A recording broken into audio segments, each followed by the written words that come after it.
नमस्कार। आज हम रामायण के एक बहुत ही दिलचस्प मोड़ पर बात करने वाले हैं, जब श्री राम और लक्ष्मण महर्षि विश्वामित्र के साथ वन गए थे और राक्षसी ताड़का का वध किया था।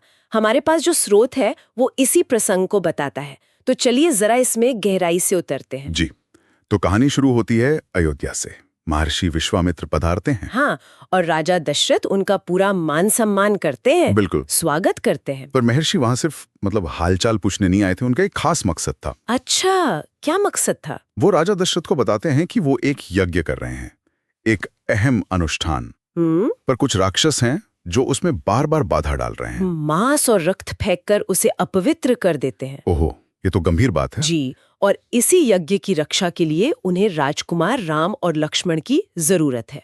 वो उन्हें अपने साथ ले जाना चाहते हैं। और यहीं पर मामला थोड़ा पेचीदा हो जाता है ना? हाँ बिल्कुल।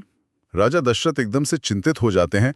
कहते हैं राम तो अभी बालक हैं, वो कैसे राक्षसों से लड़ेंगे? सही कहा। वो कहते हैं कि मैं अपनी पूरी सेना भेज देता हूं आपके साथ, आप कहें तो मैं खुद चलता हूं।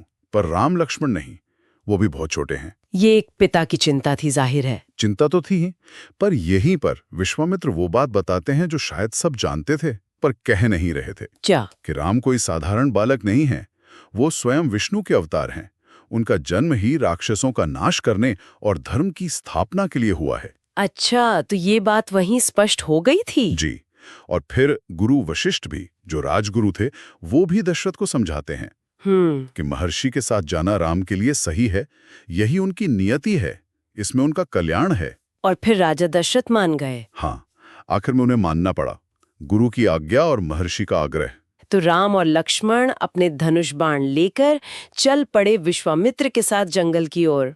जी, और स्रोत बताते हैं कि रास्ते में भी कई अद्भुत चीजें हुई। जैसे कि? कुछ खास? हाँ? जैसे सरयू नदी के किनारे विश्वामित्र ने उन्हें 2 खास विद्याएं सिखाई, बला और अतिबला। अच्छा, ये क्या थी? ये ऐसी दिव्य विद्याएं थीं जिनसे भूख प्यास नहीं लगती थी और शरीर में अद्भुत बल आ जाता था, थकान महसूस नहीं होती थी। वाह, ये तो आगे की यात्रा के लिए बहुत जरूरी रही होंगी। बिल्कुल।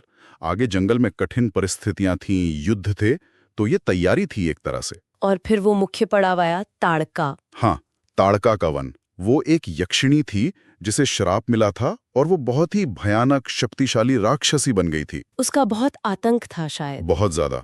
पूरा जंगल उसके डर से कांपता था।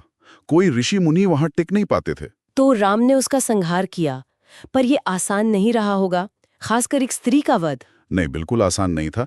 स्रोत में आता है कि राम पहले हिचकिचाए भी थे कि एक स्त्री पर कैसे बाण चलाऊं, लेकिन तब विश्वामित्र ने उन्हें समझाया।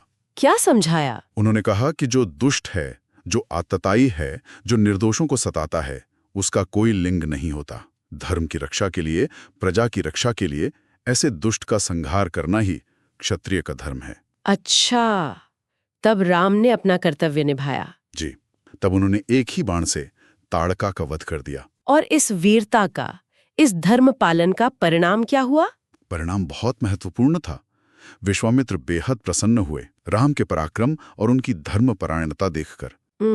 और उन्होंने श्री राम को अनेक दिव्य अस्त्र शस्त्र प्रदान किए। दिव्य अस्त्र मतलब देवताओं वाले हथियार? हाँ बिल्कुल, ऐसे अस्त्र जो साधारण नहीं थे, जिन्हें मंत्रों से साधा जाता था, जिनमें देवताओं की शक्ति होती थी, जैसे ब्रह्मास्त्र वगैरह। अरे वाह, ये तो बहुत बड़ी उपलब्धि थी। बहुत बड़ी। ये वो अस्त्र थे जिनकी जरूरत उन्हें भविष्य में रावण जैसे महाबलियों से लड़ने में पड़ने वाली थी। तो अगर हम पूरे घटनाक्रम को देखें, विश्वामित्र का अयोध्या आना, उनका वो विशेष अनुरोध, दशरथ की चिंता, फिर सहमति, फिर राम लक्ष्मण का जाना, रास्ते में वो विद्याएं सीखना, और फिर ताड़का जैसे राक्षस का वध करके ये दिव्य अस्त्र पाना, ये सब राम के जीवन का एक टर्निंग पॉइंट जैसा था। बिल्कुल सही। ये शायद पहली बार था जब उनका जो देवत्व था, उनका जो पराक्रम था, वो इतने बड़े पैमाने पर सबके सामने आया। एक सार्वजनिक स्वीकृति मिली उनके अवतार होने की। सही बात है। और स्रोत ये भी बताता है कि ये घटना आगे की घटनाओं से जुड़ी है। जैसे आगे जनकपुर जाना, वहां शिवजी का धनुष तोड़ना और सीता जी से विवाह होना। अच्छा, तो ये सब जुड़ावा है। हाँ, ताड़का वध से जो आत्मविश्वास मिला, जो दिव्य अस्त्र मिले, उसने राम को आने वाली चुनौतियों के लिए तैयार किया।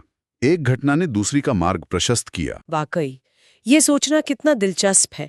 कैसे एक राजकुमार का एक शुरुआती कार्य जैसे ताड़का का वध सिर्फ ऋषियों को नहीं बचाता, बल्कि उसे ऐसी शक्तियां दिलाता है जो उसके भविष्य के महान कार्यों का आधार बनती हैं। इस पहली जीत ने, इस पहले बड़े धर्म पालन ने श्री राम के चरित्र को, उनके आत्मविश्वास को और उनके आगे के रास्ते को किस तरह से आकार दिया होगा, ये सोचने वाली बात है।